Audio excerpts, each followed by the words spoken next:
Her Royal Majesty Queen Maxima of the Netherlands is in Nigeria for a visit in her capacity as the UN Secretary-General's Special Advocate for Inclusive Finance for Development.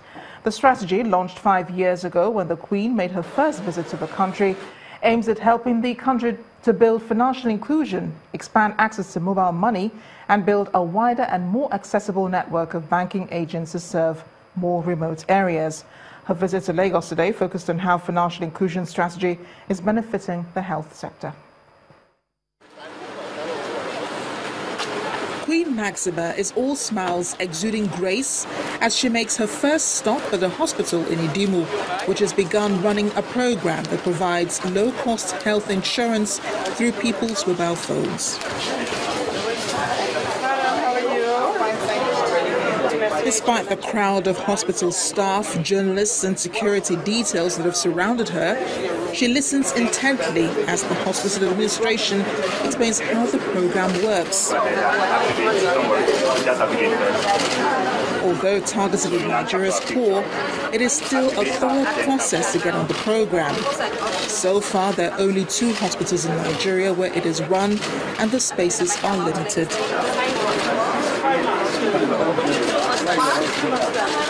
Queen Maxima would like to see the numbers increase and greater access to healthcare for those who cannot afford it.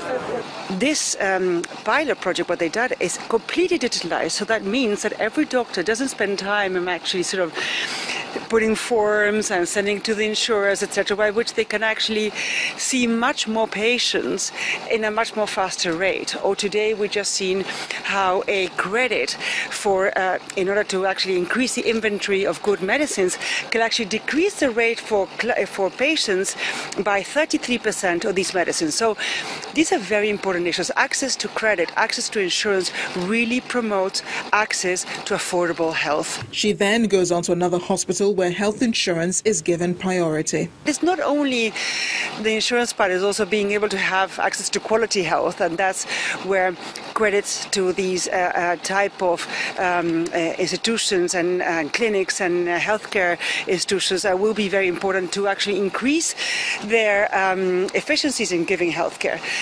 The Queen's visit aims to drive the message home that mobile money isn't a fantasy requiring new technologies that are generations away.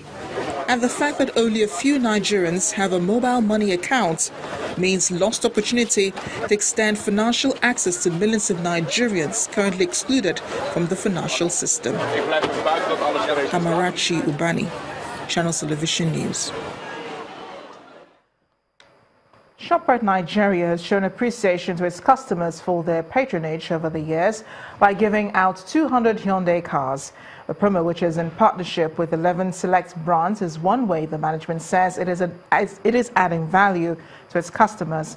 Our correspondent Ini John Mekwa reports. ShopRite! Celebrations should go beyond cutting of cakes. ShopRite is making it a tradition to add extra packages to add value to their customers.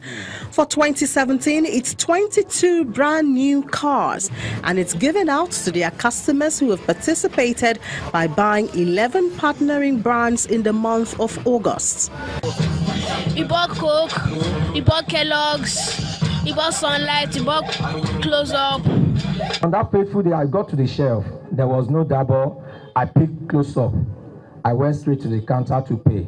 So the guy told me, Oga, there's something, if you buy this product, you have to fill this, and maybe you could be the lucky winner of that car. I looked at the car. I said, well, let me just do. I wrote my name and I did as the guy asked me to. I dropped it. I left. I never even thought of anything. I was coming from Enugu on the 13th of October. My phone rang. And lo and behold, all I could hear was, Mr. Adewale Olufemi, you participated in our so, and congratulations, you are a lucky winner of a brand new car. ShopRite boasts in this and even more in what it says is a continuous package for their customers. At ShopRite, we serve customers across all living standards measures, all living standard measure brackets, and we are very mindful of the importance of lower prices and its impact on consumers' food basket options. The special promo is one ShopRite says it intends to use to appreciate its customers and encourage them to continue partnering with them. Ini John Mekwa reporting for Channels Television News. Small and medium-scale enterprises still experience bottlenecks as owners struggle to build their businesses in what they describe as an unfavorable and hostile environment. They say doing business in Nigeria remains difficult, especially with avoidable delays when registering some of their products. This comes despite ongoing efforts by the federal government to smoothen things out. One of the agencies blamed for some of the delays, NAFDAC, is making moves to solve the problem. It's widely believed that small and medium-scale businesses contribute significantly to the growth of a nation's economy and help to create jobs in a country like Nigeria, where the unemployed margin of the populace continues to grow rapidly. The importance of SMEs cannot be overlooked as they promote employment and facilitate industrial development.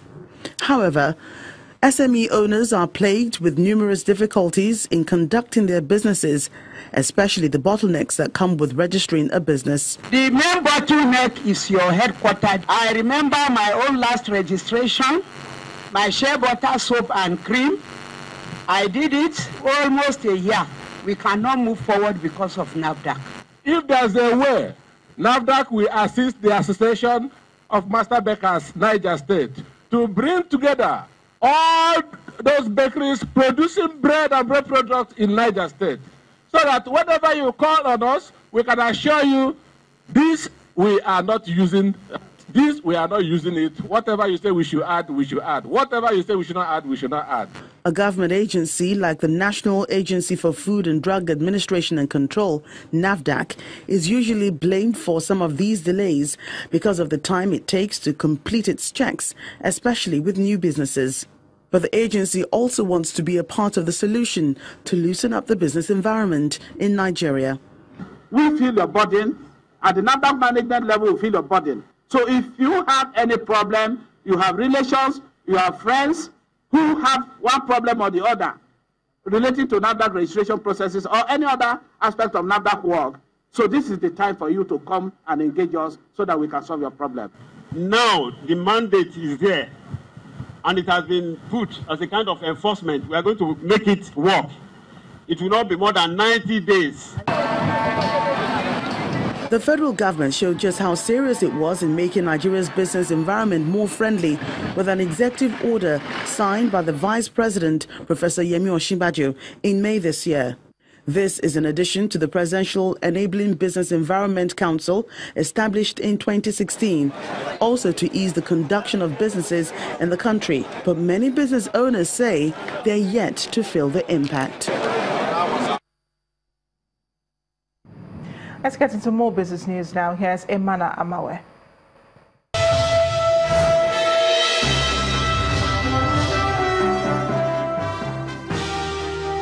Welcome to Business News. We begin on a cheery note. President Muhammadu Buhari has commended the Vice President for working assiduously to improve the nation's economy and ensure Nigeria improves on the ease of doing business. The President's commendation comes just as the Vice President himself has applauded the World Bank's latest Doing Business report that places Nigeria among the world's top 10 improving economies and an improved 145 position in global ranking, a level last seen in 2013. In a statement released today, the Vice President, Yemi Osinbajo, says the latest ranking consolidates the slight upward ranking achieved last year after a decade-long decline and exceeds the government's target of moving up 20 places. Professor Osinbajo also assures that the Buhari administration will ensure that the business startup and growth is easier for SMEs. Last month, the second 60-day National Action Plan was approved by an expanded meeting of the Presidential Enabling Business Environment Council, launched by President Buhari in July 2016 to remove bureaucratic constraints in the business environment. And Nigeria's Minister of Finance, Mrs. Kemi Adeosun, says a total of 797.51 billion naira was generated as revenue from value-added tax into the Federation accounts between January and October 2017. Mrs. Mrs. Adeosun, who released the details of the 2017 VAT collection today in Abuja, says the highest VAT collection of 86.71 billion naira was in September this year, while 84.67 billion naira and 83.31 billion naira were each recorded between May and this month. The minister assures that the federal government would continue to collaborate with state governments to grow the non-oil revenue base, including raising the VAT collection to 100 billion naira monthly and extend its tax compliance to the private sector. And the Securities and Exchange Commission today arraigned Mr. Oyekun Akinshemoyi before the Ikeja Magistrate Court 1 on charges of conspiracy, forgery, fraud and impersonation. The regulator says the arrest and prosecution is a major breakthrough against the racketeering syndicate in the capital market. Mr. Akinshemoyi was arrested by the SEC police unit for his involvement in the forgery of the international passport, fraudulent transfer and sales of over 50,000 units of Nigerian brewery shares belonging to one Mr. Nwaka Machioma. He's also accused of opening a bank account where the illicit proceeds of the sales were deposited with the stolen passport. The issue of identity theft in the capital market has, until the arrest of Mr. Akinshemoyi, been a serious problem to the Commission in the course of carrying out its oversight functions on market abuse.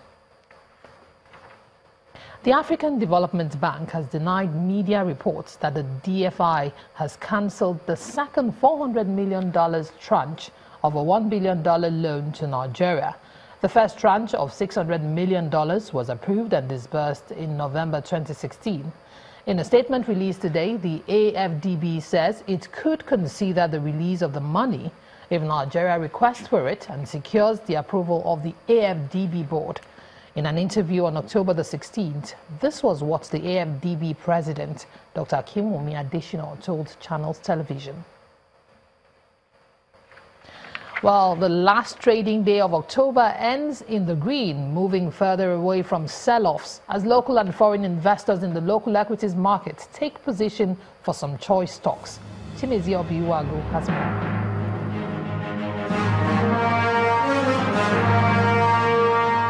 Hello and welcome to the Stock Market Report. Bargain hunting, that's what I can use to describe today's proceedings at the equities market. Just as in Monday's trading, the index made a sudden reversal into the positive at the last minute, following a 22 naira gain by consumer goods giant Nestle. Nestle had announced a 15 naira interim dividend, and this provided some support for the sector, which in turn impacted positively on the overall market index. The all-share index moved further up by 0.54%. The gains by Seplat and Dangote Cement also added flavor to the sweet performance. All the sectors were in the green except the banking sector. In 4,503 deals, investors put in over 3 billion naira for 259 million shares. For the traders and investors, it was a good way to close the month of October. They hope for a better November. And that was the Stock Market Report. I'm Chimeze Obi Iwago. U.S. stocks closed the month of October positive a few hours ago as the country's consumer confidence hits the highest level since December 2000. However, it's mixed performance for other leading world stock markets.